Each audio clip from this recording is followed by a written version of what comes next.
Quiero tocar 3 o 4 temas centrales con respecto a lo que está pasando en Israel.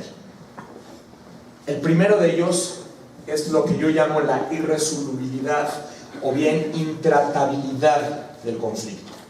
Lo que hay detrás de una situación como la que estamos viviendo hoy es un conflicto irresuelto.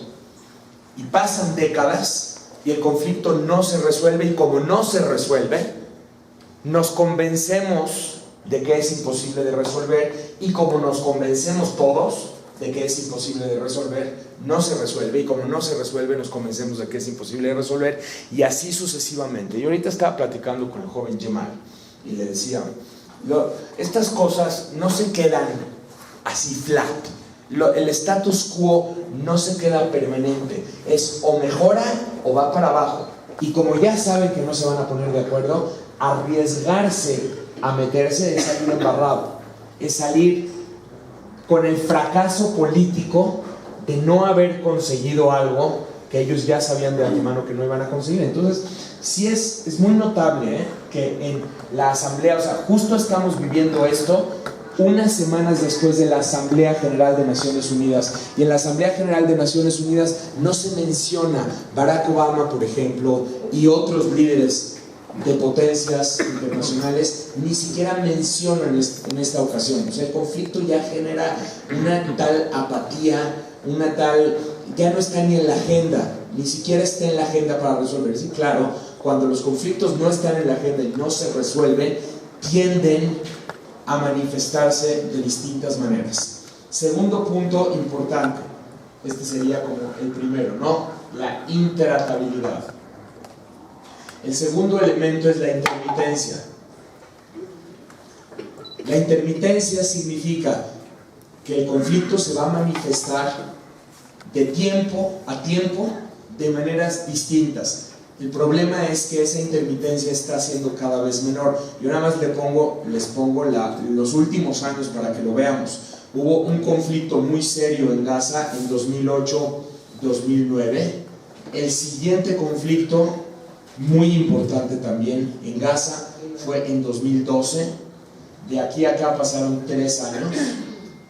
El siguiente conflicto, también muy serio, y también en Gaza, pero ya no nada más en Gaza. O sea, el último conflicto de Gaza también tuvo una serie de manifestaciones, tuvo los secuestros, tuvo toda una serie de situaciones que no nada más involucraban a Gaza.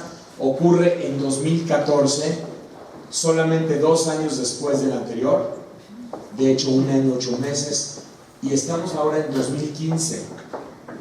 Ha pasado 1 año del último conflicto de Gaza y volvemos a tener otra vez el tema altamente en la agenda. Los ataques que estamos viendo a manos de lobos solitarios o actores en solitarios no son nuevos, pero sí estamos viendo una mayor frecuencia de estos ataques, una mucha mayor frecuencia de ese tipo de ataques. Ahora, ¿por qué es detonada? Es importante mencionar que cuando existen conflictos, normalmente lo que ocurren son espirales de violencia ascendentes. Estas espirales lo que normalmente provocan es una acción y una reacción. Ante la reacción viene una reacción más fuerte, ante esa reacción viene una reacción más fuerte, y es como cuando, imagínense 2 personas que se están peleando. Primero están las amenazas. Cuando las amenazas ya son más fuertes, entonces viene un primer golpe, pero yo lo golpeé porque él me insultó. O sea, siempre hay una razón para pegarle. Entonces él me insulta y yo lo golpeo. Como yo lo golpeé, pues ahora él me va a golpear más fuerte. Como me golpeó más fuerte, si tengo la posibilidad y la capacidad, pues le voy a pegar más fuerte, y así se generan estas espirales.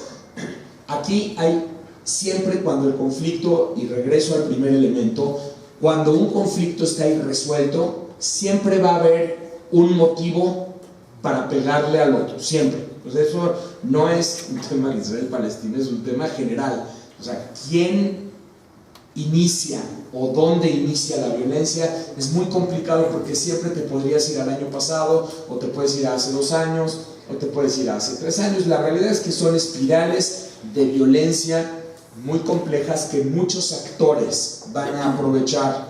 Y sí quiero aquí recalcar que Hamás no está interesada en este momento en un conflicto mayor con Israel. Hamás está interesada en que este tipo de conflicto desestabilice a toda la autoridad nacional palestina, porque hay que entender que, aunque no lo parezca, en este momento el aliado de Israel es Mahmoud Abbas, aunque no lo parezca y aunque el discurso parezca otra cosa. La realidad es que en este momento Hamás necesita o quiere que se genere toda una inestabilidad en el territorio de Cisjordania, donde por cierto Hamás cuenta con un gran apoyo. Entonces es muy fácil instigar la violencia en estos momentos, ¿no? Y claro, sucede la situación del famoso Monte del Templo, el Monte del Templo, el lugar sagrado para el judaísmo, porque era el lugar donde estaba el templo, el Beit HaMikdash, y es también un lugar sagrado para el Islam. Es el tercer sitio en valor o en santidad para el Islam, es el sitio donde está la mezquita, y el status quo actual, por lo menos es el status quo que se ha mantenido a lo largo de los últimos años, es básicamente solo se permite a los musulmanes rezar en ese sitio. Los judíos pueden visitar pero no rezar, gente de otras religiones pueden visitar pero no rezar, y la administración religiosa del sitio está en manos jordanas. Es lo que se conoce un Waqf islámico, un Waqf musulmán, que básicamente significa un territorio en usufructo para los musulmanes y cuyo estatus es disputado por una cantidad de actores dentro de la sociedad israelí. Gente que incluye activistas, incluyen políticos, incluyen miembros de la Knesset, que dicen: yo sí tengo el derecho de ir y rezar ahí, ¿por qué no voy a poder rezar? No es correcto.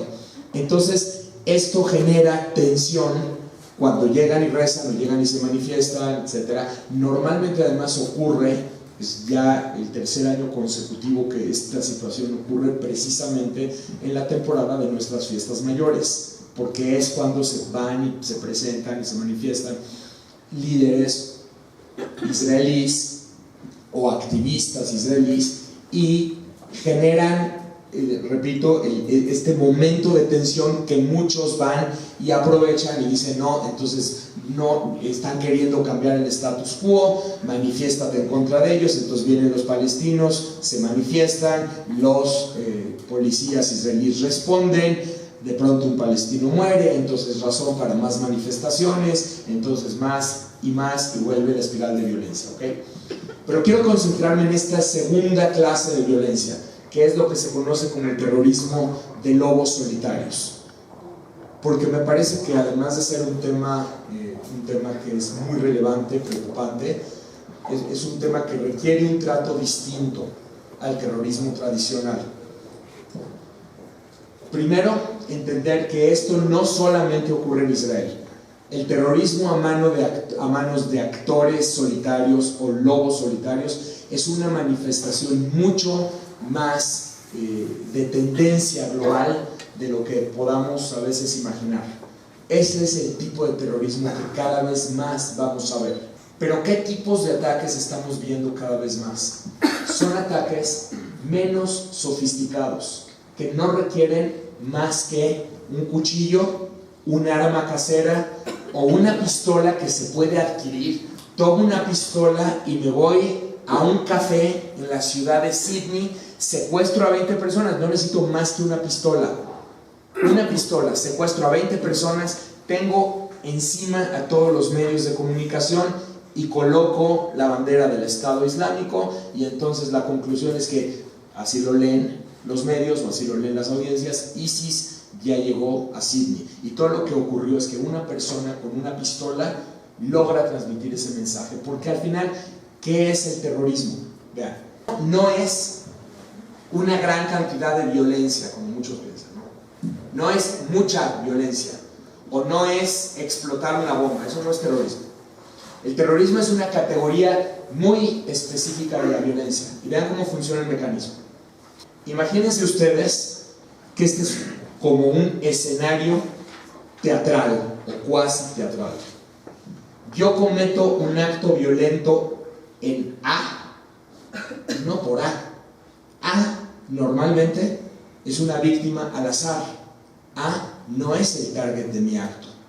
El acto ocurre en un escenario con el propósito de que lo vea y lo reciba B. El acto es escenificado para mandar a B un mensaje. Primero, colocar a B en estado de shock, en estado de terror, en estado de conmoción, y a través de ese terror canalizar una reivindicación política, un mensaje político, decirle aquí estoy, inducir un cambio o una afectación en sus actitudes, en sus opiniones, en su conducta. No, yo cometo el acto de los atentados de Madrid previo a las elecciones, generando un vuelco en las encuestas, y entonces gana Zapatero en lugar de ganar Aznar, precisamente porque los españoles dicen: vino Al Qaeda, nos atacó, ¿qué estamos haciendo? Ah, claro, llega el mensaje político. El ataque es porque España forma parte de las fuerzas de ocupación de Irak, y entonces dicen los españoles: voto por Zapatero para que se salga de Irak. Y claro, los terroristas consiguen exactamente lo que estaban buscando.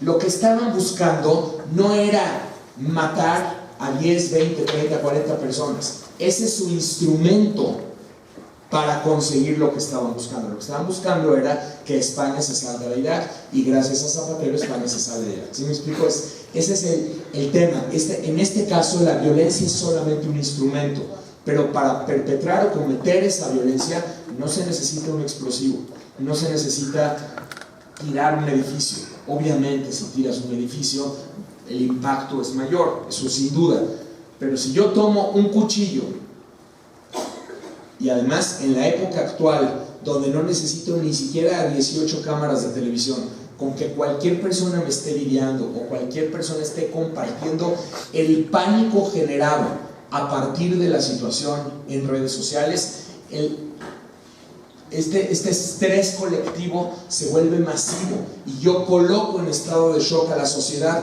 solamente con un cuchillo. Por lo tanto se vuelve un ataque eficaz, y como se vuelve eficaz, esto genera un sentido a mi vida. Yo estoy dando un sentido a mi vida, que es el sentido de defender a mi pueblo a través del medio como lo puedo defender a partir de lo que yo creo. Este proceso sí opera también en lobos solitarios. Muchas veces no opera con la misma intensidad o con la misma cantidad de tiempo que cuando se trata, por ejemplo, de un comandante de una célula como el líder del Estado Islámico o algo así. Pero sí opera este proceso psicológico de radicalización. Es un proceso que normalmente consiste en una persona que en su percepción se encuentra completamente frustrada para conseguir lo que está buscando, y en esa frustración hay un enemigo, y ese enemigo es el responsable de lo que yo percibo como una condición equivocada. Pero fíjense lo que ocurre, y esto es de veras es brutal. En este proceso la persona empieza a categorizar, es lo que se conoce como pensamiento categórico. ¿Qué significa? Significa que hay una categoría, la categoría de mi enemigo, y en esa categoría están ubicados todos los que están en este autobús. No importa si son grandes, si son chicos, si son hombres, si son mujeres, no los conozco, pero no importa, porque pertenecen a esa categoría. Todos son el enemigo, y por lo tanto matarlo, no importa si es un niño, no importa si es un padre enfrente de sus hijos, no importa, porque es parte del problema. El problema es el enemigo. O sea, todo este proceso, fíjense, entonces eso es lo que me lleva a mí a acuchillarlo.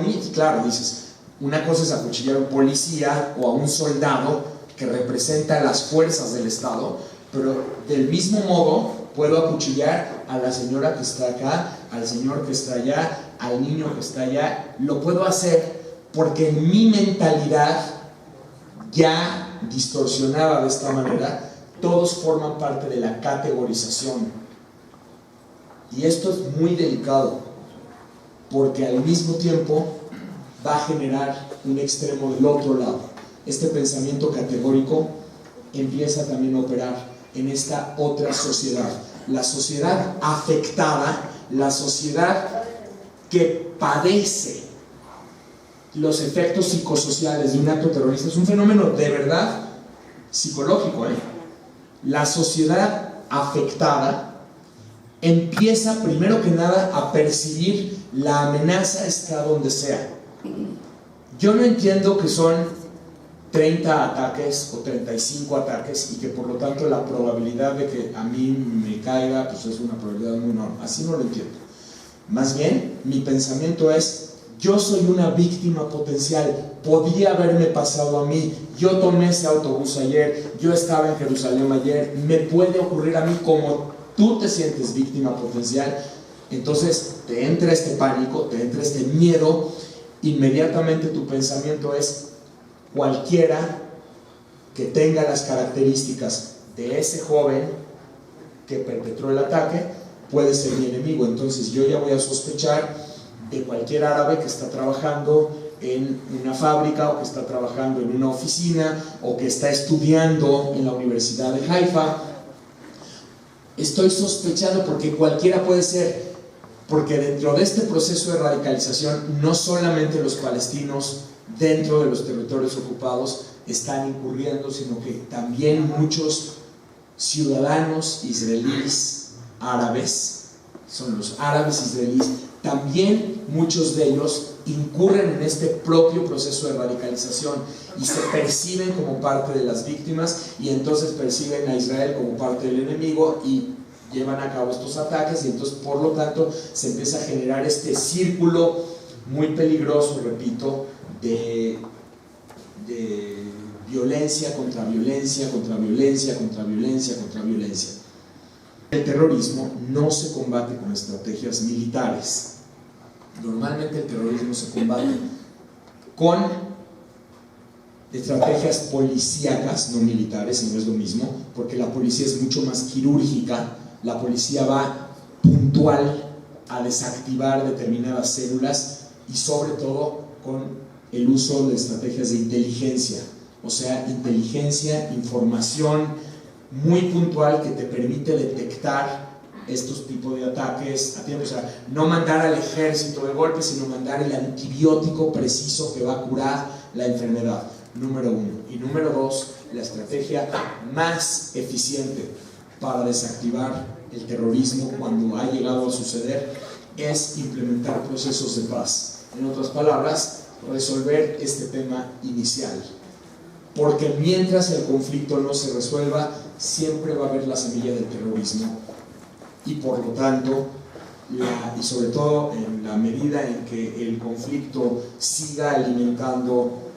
la violencia y el odio entre las partes, siempre va a haber motivos para que las partes se agredan, y por lo tanto el terrorismo sigue ahí. En otras palabras, aquí lo que necesitamos es sobre todo estrategias disuasivas, estrategias de contención, o sea, tratar de contener la violencia a distintos puntos, o sea, que tratar de que no se expanda. Déjenme explicar un ejemplo muy claro.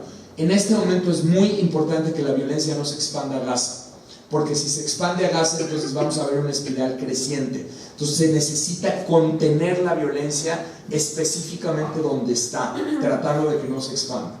Número dos, se necesita estrategias disuasivas a partir de presencia policíaca, no necesariamente a partir de medidas que terminen alimentando la espiral. ¿Sí me explicó? Si yo no fui capaz de contener la violencia, sino que la alimenté y maté a 3 palestinos, 4 palestinos, muy probablemente el fuego va a seguir creciendo y creciendo. Entonces es como: ponte ahí, pero trata de echarte para atrás, ponte ahí, pero trata de echarte para atrás. Y paralelamente, estos pasos que yo ya había predicho que iban a iniciar desde hace 2 semanas que estoy dando la plática, que ya han iniciado con tomas iracas, pero ahí van iniciando, que es un proceso otra vez de intermediación internacional para tratar de sentar a las partes y empezar a dar señales con el propósito de tratar de desactivar estas manifestaciones en la medida de lo posible. Y bueno, los ataques a mano armada